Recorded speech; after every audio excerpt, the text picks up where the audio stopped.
പണ്ട് സ്കൂളിൽ പഠിക്കുമ്പോൾ ടീച്ചേഴ്സ് ചോദിക്കുമായിരുന്നു, നിങ്ങൾക്ക് ഫ്യൂച്ചറിൽ ആരാവാനാണ് ആഗ്രഹം എന്ന്. അന്ന് എല്ലാ പിള്ളേരും പറയും പോലെ ഞാനും പറയായിരുന്നു, ടീച്ചർ ആവണം, എൻജിനീയർ ആവണം, ഡോക്ടർ ആവണം, പൈലറ്റ് ആവണം അങ്ങനെ. എന്നാൽ എപ്പോഴും എൻ്റെ ലൈഫിൽ 9th 10th ഒക്കെ എത്തിയപ്പം ഞാൻ ഏറെക്കുറെ തീരുമാനിച്ചു, ഇല്ല എനിക്ക് ഡോക്ടർ തന്നെ ആവണം. +1 +2 എത്തിയപ്പം ഈ ആഗ്രഹം കൂടിക്കൂടി വന്നു. നീറ്റിന് വേണ്ടി ഒരു കൊല്ലം പ്രിപ്പയർ ചെയ്യാൻ എടുത്തപ്പം പല രാത്രികളും ഞാൻ ഇപ്പോഴും ഓർക്കുന്നു. ടെൻഷൻ അടിച്ചിട്ട് MBBS കിട്ടിയില്ലെങ്കിൽ ഞാൻ വേറെ എന്ത് കോഴ്സ് എടുക്കുന്നുള്ള ചിന്ത.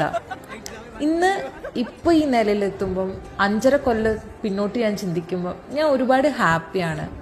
എവിടെയോ വായിച്ചതുപോലെ ദ സീക്രട്ട് എന്ന ബുക്കിൽ പറയും പോലെ, നിങ്ങൾക്ക് എന്തെങ്കിലും ഒരു ആത്മാർത്ഥമായ ഒരു ആഗ്രഹം ഉണ്ടെങ്കിൽ അതിന് യൂണിവേഴ്സ് തന്നെ നിങ്ങൾക്ക് അതിനുള്ള വഴി തെളിയിച്ചു തരുമെന്ന് ഇപ്പം ഞാൻ ഏറെക്കുറെ അത് ശരിയാണെന്ന് ചിന്തിക്കുന്നു.